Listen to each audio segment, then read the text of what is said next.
कम ही कर देता हूँ, वरना वो फिर से आ जाएगा और मेरा प्लान बिगाड़ देगा।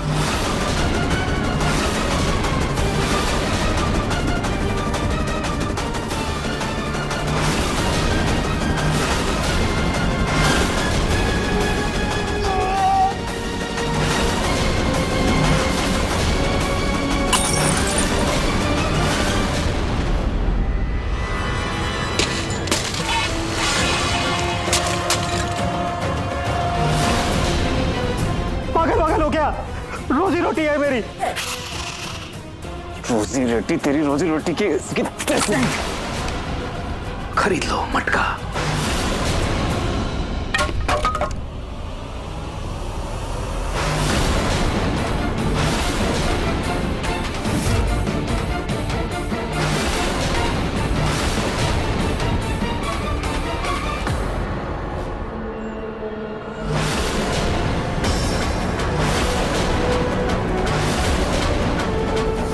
ये बेरुपया तो बहुत खतरनाक है, जल्द से जल्द इसका कुछ करना होगा। फोन उठा बाबा। फोन भी नहीं उठा रहा है। फोन क्यों नहीं उठा रहे थे तुम? हाँ, ये क्या घटिया प्लान था तुम्हारा? हाँ, क्या कहा था तुमने? अगर तुम्हारा दिया हुआ वो मंगलसूत्र पहन लेगी रुई तो मुझे अपना पति मानेगी। तुमको बताऊं क्या हुआ? उसका पति आया था और उसको बचाने के लिए उसने मुझसे झूठ बोला। मैंने तो पहले ही कहा था ना, वो सावित्री है, उसका और उसके पति का साथ जन्म जन्म का है। उसके दिमाग में ये है कि तू उसका पति है, लेकिन उसका दिल जानता है कि तू उसका पति नहीं है। इसीलिए जब उसका पति उसके सामने होता है तो उसका दिल उस पर हावी हो जाता है। बकवास बंद करो। उसके दिल का दिमाग का क्या मैं अचार डालूं? मुझे सोल्यूशन दो। कल को उसका पति अगर सामने आ जाए, उसको सब याद तो नहीं आ जाएगा ना? क्या करूं मैं, बताओ। अगर तुझे सच में उसका जीवन साथी बनना है ना, तो तुझे उसके साथ 7 फेरों में बंधना होगा। विधि विधान से उसकी मांग में सिंदूर और गले में मंगलसूत्र डालना होगा। फिर उसका साथ और उसकी किस्मत दोनों तेरी हो जाएंगी। क्या देख रही हो? दिखाओ क्या ये? बाबा, you mean 7 फेरे? Very nice.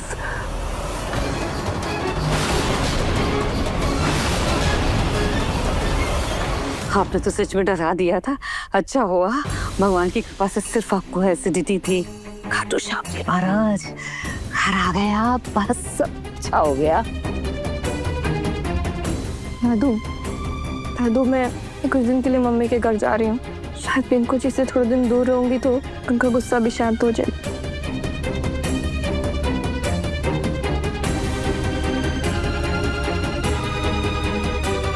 रुक जाओ पलक।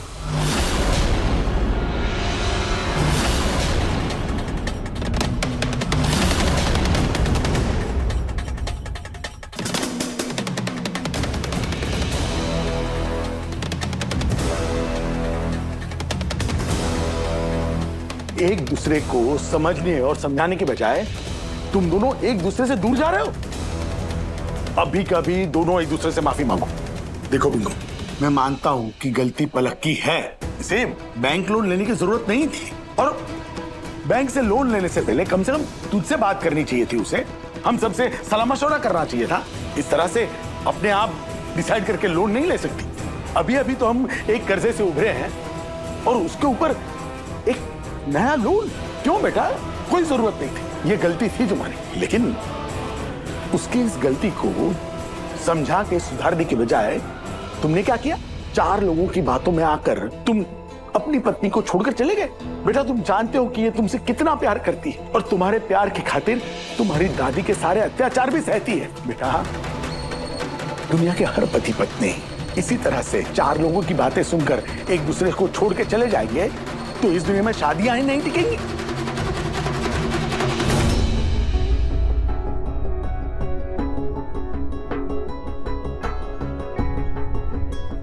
जी मिस्टर नाहर गोयंका यहीं रहते हैं? आइए। आप कौन? जी हम इवेंट प्लानर्स हैं। हम यहाँ पर शादी की प्लानिंग के लिए आए हैं। किसकी शादी?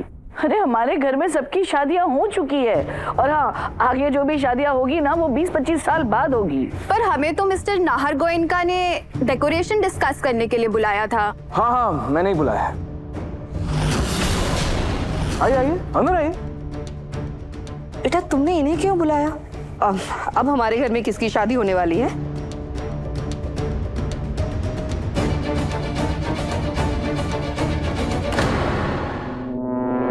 हमारी। I mean, 2 दिन बाद हमारी एनिवर्सरी है, बड़ी एनिवर्सरी। तो जब से मौत के मुंह से बचकर आए हो ना, मुझे लगता है हर स्पेशल दिन को और स्पेशल करना चाहिए, स्पेशल तरीके से सेलिब्रेट करना चाहिए। तो मैंने सोचा इस बार एनिवर्सरी के दिन प्रॉपर रीति रिवाज के साथ शादी कर लो। इस दिन को खास बना देंगे।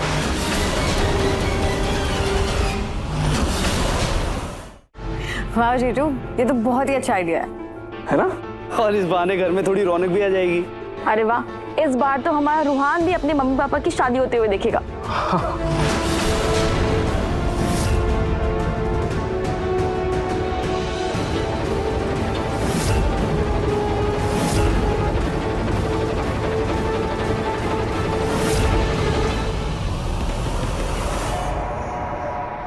रोही, तुम्हें सरप्राइज पसंद तो है ना?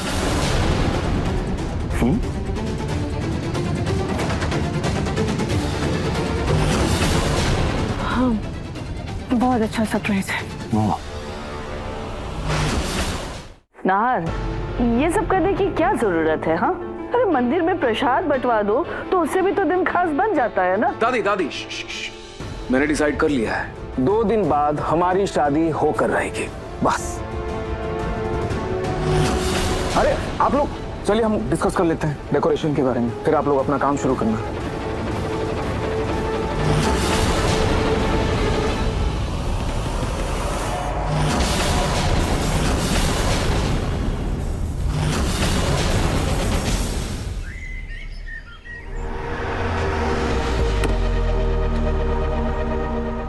रोही, मंदिर के अंदर जाके पंडित जी से हमारी शादी की बात कर लेते हैं।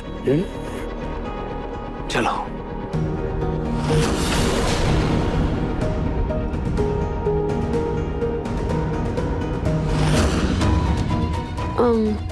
एक काम करते हैं, अंदर जाने से पहले थोड़ा सा प्रसाद ले लेते हैं। ऐसे खाली हाथ मंदिर नहीं जाते। एनीथिंग फॉर यू बेबी, चलो।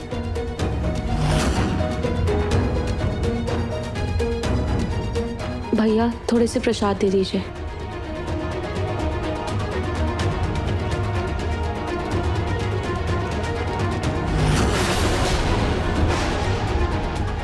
घर से इन दोनों का पीछा कर रहा हूं, लेकिन ये दोनों मंदिर क्यों आए हैं?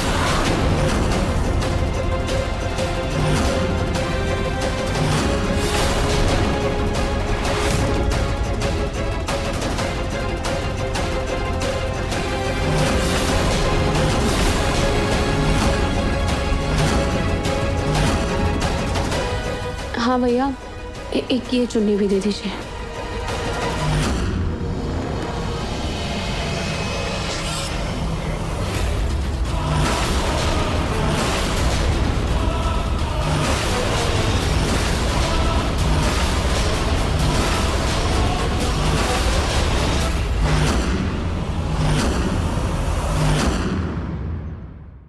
मन सुंदर रात 8 बजे दंगल टीवी पर।